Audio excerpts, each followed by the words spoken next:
Oke teman-teman, selamat datang lagi di channel review elektronik terlengkap, terupdate, dan terheboh hanya di Arta Bali Review. Jadi hari ini teman-teman ya, kita akan mereview kembali salah satu kulkas dengan tampilan terbaru dari brand Aqua Japan. Warnanya cukup menarik teman-teman ya, menggunakan warna hijau Tosca. Dan menurut saya sih ini merupakan kulkas yang sangat akan menjadi kulkas ikonik ya dari brand Aqua Japan ini. Nah, kapasitasnya pun nggak terlalu besar dan untuk fiturnya pun saya rasa ini lumayan lengkap. Untuk tipenya sendiri di sini saya akan spill kurang lebih tipenya di Aki RDT M24 CBPME. Sekedar info, ini merupakan seri kulkas dengan kapasitas 185 liter. Dan seperti biasa di sini kita akan mereview mulai dari segi tampilan dan fitur-fitur apa saja sih yang kalian dapatkan ketika membeli kulkas 2 pintu dari brand Aqua Japan ini. Oke, tanpa basa-basi, langsung saja kita review. Yang pertama di sini kita bisa lihat, inilah dia tampilan look depan dari kulkas Aqua Japan ini. Warnanya sendiri dia akan menjadi ikonik ya, atau saya bilang tadi sangat menarik ya, karena jarang banget kulkas menggunakan warna atau desain warna seperti ini.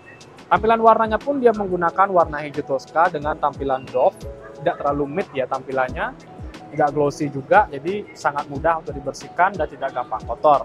Kita bisa lihat tampilannya dari atas ke bawah kurang lebih seperti ini.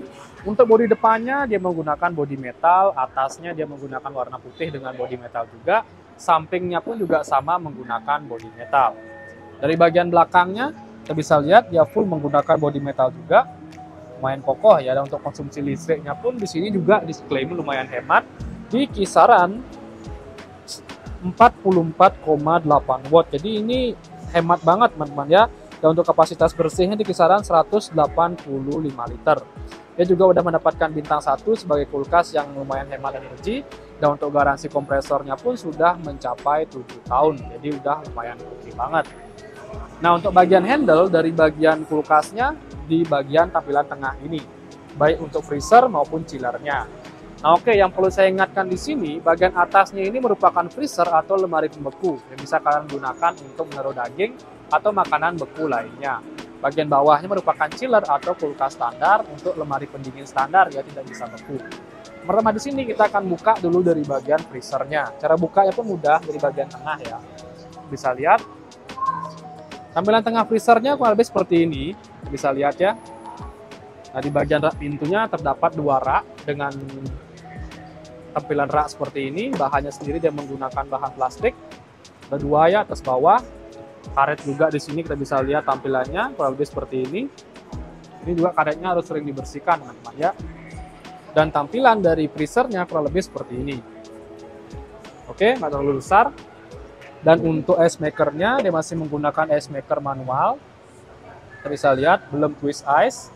Dan untuk raknya di bagian tengahnya ini ada 1. Dia menggunakan rak tempered glass, ada shieldnya juga. Dan sistem pendinginannya sudah menggunakan teknologi turbo cooling. Jadi sistem pendinginannya sudah sangat merata dan untuk level pendinginannya pun bisa kalian setting di bagian freezernya. Oke, itu dia untuk tampilan freezernya. Sekarang kita lanjut ke bagian chillernya. Oke, dari chiller sama buka dari bagian tengah juga ya. Untuk handle-nya, tampilan chillernya kurang lebih seperti ini.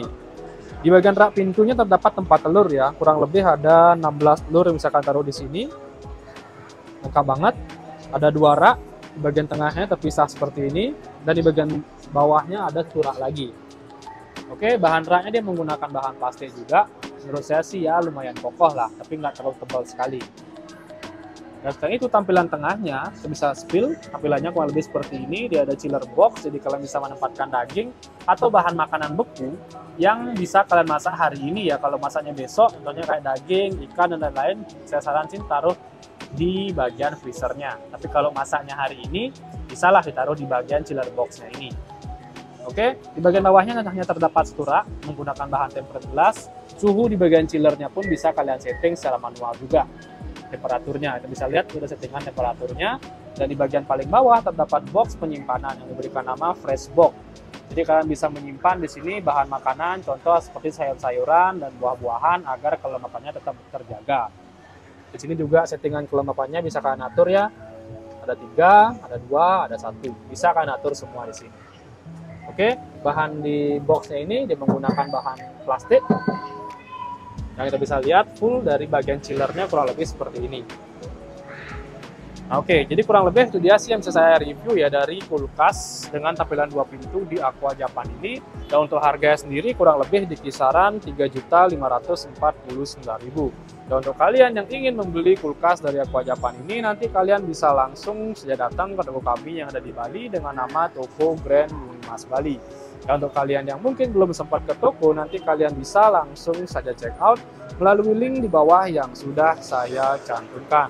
Oke, jadi kurang lebih itu dia sih untuk review kita kali ini. Untuk kalian jangan lupa juga terus dukung channel saya dengan cara klik like, subscribe, dan di-share hanya di channel review terlengkap, terupdate, dan terheboh Arta Bali Review. Sekian dari video saya ucapkan terima kasih.